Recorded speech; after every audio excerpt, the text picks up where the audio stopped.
Assalamualaikum warahmatullahi wabarakatuh. Perkenalkan, nama saya Sidanul Zikri dengan NIM 22042159. Baiklah, tujuan saya membuat video ini adalah untuk memenuhi tugas 7 dari mata kuliah Keuangan Negara, yang mana di sini saya akan menjelaskan materi mengenai anggaran publik.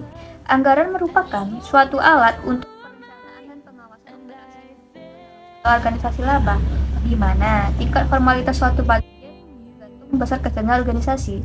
Untuk melaksanakan tugas di atas, tentu saja diperlukan rencana yang matang. Dengan demikian, dari gambar tersebut dapat terasa pentingnya suatu perencanaan dan pengawasan yang baik hanya dapat diperoleh manajemen dengan mempelajari, menganalisa, dan mempertimbangkan dengan seksama kemungkinan-kemungkinan alternatif-alternatif dan konsekuensi yang ada.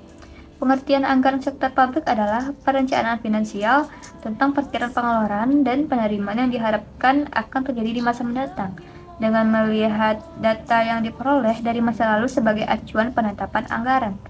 Anggaran sektor publik harus dapat membentuk kriteria antara lain. Yang pertama, merefleksikan perubahan prioritas kebutuhan dan keinginan masyarakat serta menentukan penerimaan dan pengeluaran departemen-departemen pemerintahan atau pemerintahan daerah. Anggaran sektor publik dibuat untuk membantu menentukan tingkat kebutuhan masyarakat seperti listrik, air bersih, kualitas kesehatan, pendidikan, dan lain-lain. Agar terjamin secara layak, maka tingkat kesejahteraan masyarakat dipengaruhi oleh keputusan yang diambil oleh pemerintah melalui anggaran yang dibuatnya.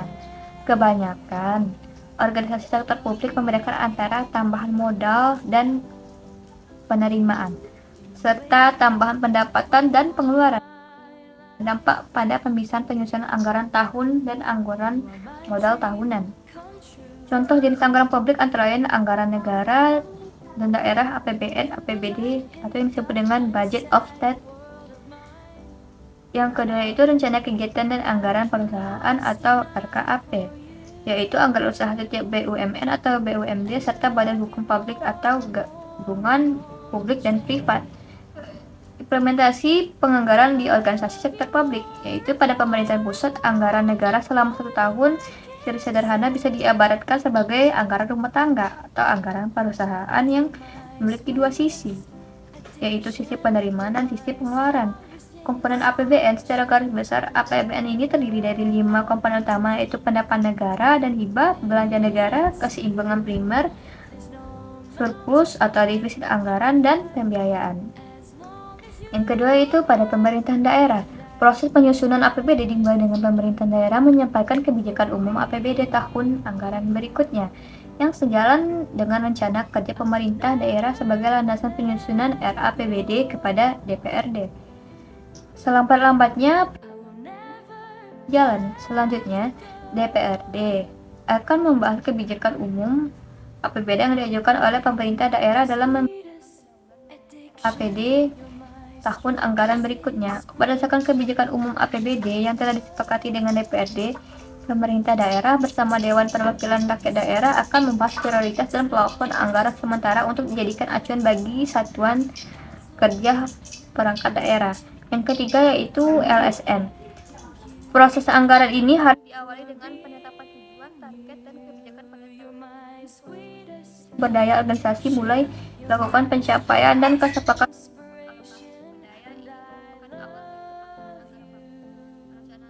Rancangan anggaran organisasi.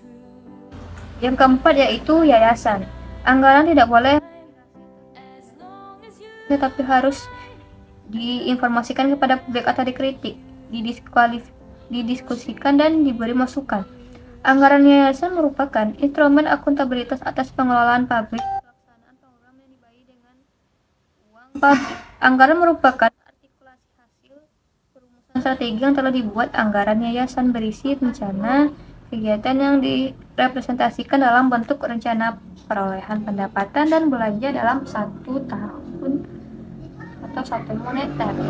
Yang kelima yaitu partai politik. Dalam penyusunan anggaran publik untuk kegiatan operasinya, partai politik membutuhkan sumber-sumber peranan yang ada pada partai politik sebagai berikut, yaitu keuangan partai politik bersumber dari iuran anggota, bantuan dari anggaran negara, lembaga-lembaga perwakilan rakyat, sumbangan dari anggota dan bukan anggota sah menurut hukum, sumbangan dari perusahaan atau badan usaha yang sah menurut hukum. Baiklah, mungkin sekian penjelasan dari saya. Apabila ada kata-kata yang salah, mohon dimaafkan. Wabillahi taufiq wal hidayah. Wassalamualaikum warahmatullahi wabarakatuh.